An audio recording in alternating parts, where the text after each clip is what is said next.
Okay. So I just talk like this? No, too close. Oh, no, not that close? No. All right. Okay, this sounds okay? That's perfect. Okay. That's perfect. All right, well, like I said, I'm not a historian or nothing, but, I can give my general breakdown of how I remember it. So most people agree that it all started well. When Earth first reached the stars, it was not about territory or power. It was about wonder. The period we now call the Age of Classic Space was optimistic. Bright ships, teams sharing research, joint missions. It was exploration first. This is what we were told. Back then, everyone still answered to Earth, or at least claimed to. But once permanent settlements were established, things changed. Distance changes people, and so does survival. The first major division most of us heard about was between two newly developed split factions, Futron and Blacktron. Futron settled in a system rich with minerals, good ores, stable planets. It had predictable conditions.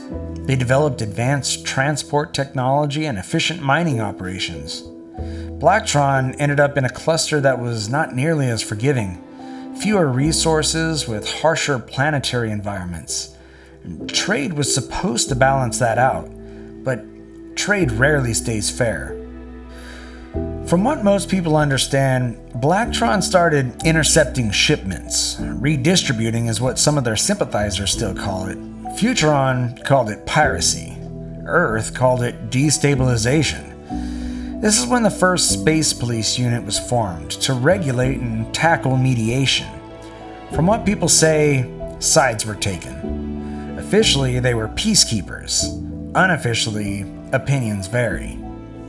Futron eventually became stretched too thin.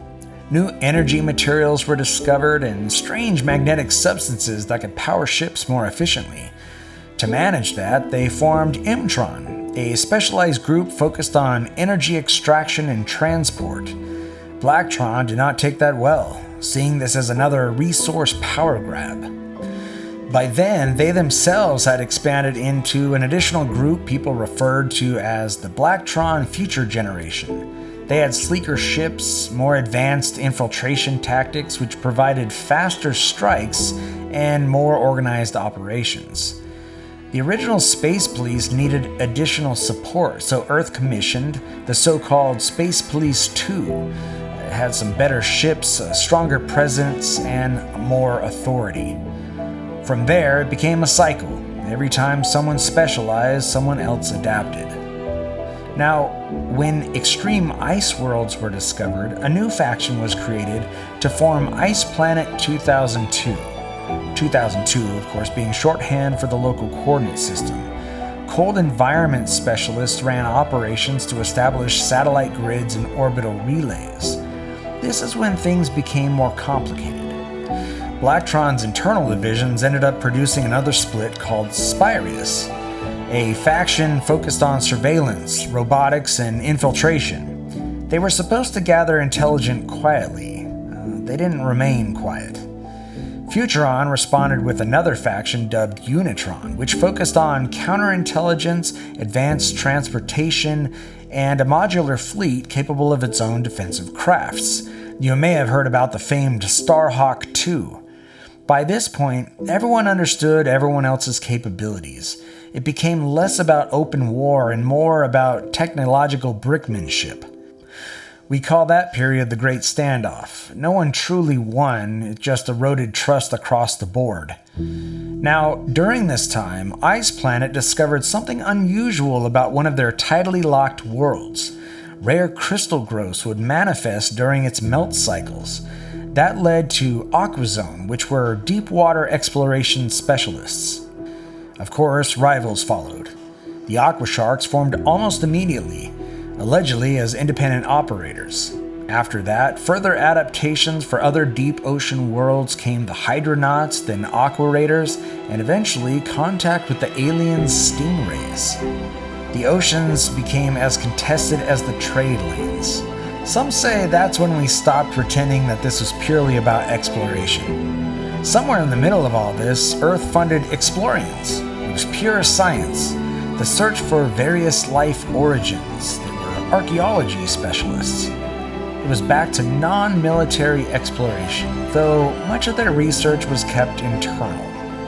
Most factions ignored them at first. They were not mining or stockpiling. But then, through them, came first contact of a spacefaring species. The alien faction we once referred to as UFO arrived. There were skirmishes, mostly from misunderstandings, but eventually communication stabilized, and these Zotaxians, as they called themselves, were slowly sharing their technology through the Explorians. Not long after, the so-called insectoids entered the picture. Come to find out, they are also Zotaxians that had split off from their main group. Their technology exchange reshaped propulsion and energy systems. It's interesting that the alien species often showed more willingness to collaborate than we did. Through all of this, someone still had to extract resources.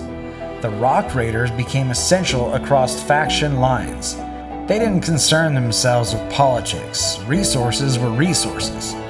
They later split into an additional faction called the Power Miners, adapting to increasingly hostile subterranean environments.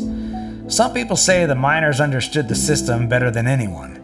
Everyone talks ideology until they need fuel. If you take a step back far enough, the pattern is obvious. Discovery, settlement, resource imbalance, trade, distrust, militarization, and splintering. Every faction claims they were forced into it. Futuron says they were protecting supply lines. Blacktron says they were surviving neglect. Space Police says they were preserving order. Spirius says information is security, and the Aquasharks say oceans belong to whoever can survive them. Everyone believes they're justified. So that's where we get to the point why you are here. Lately, there's been talk of a new coalition, something small, mixed crews, former rivals working side by side, some defectors, some scientists, adventurers, groups of pilots, anyone who wants to join. The rumors are they call themselves JFET, Joint Faction Exploration Team. They're not funded like the old Earth-backed initiatives. They're not resource-driven like the mining factions, and supposedly they're returning to the first principles. Exploration without conquest. Knowledge without hoarding.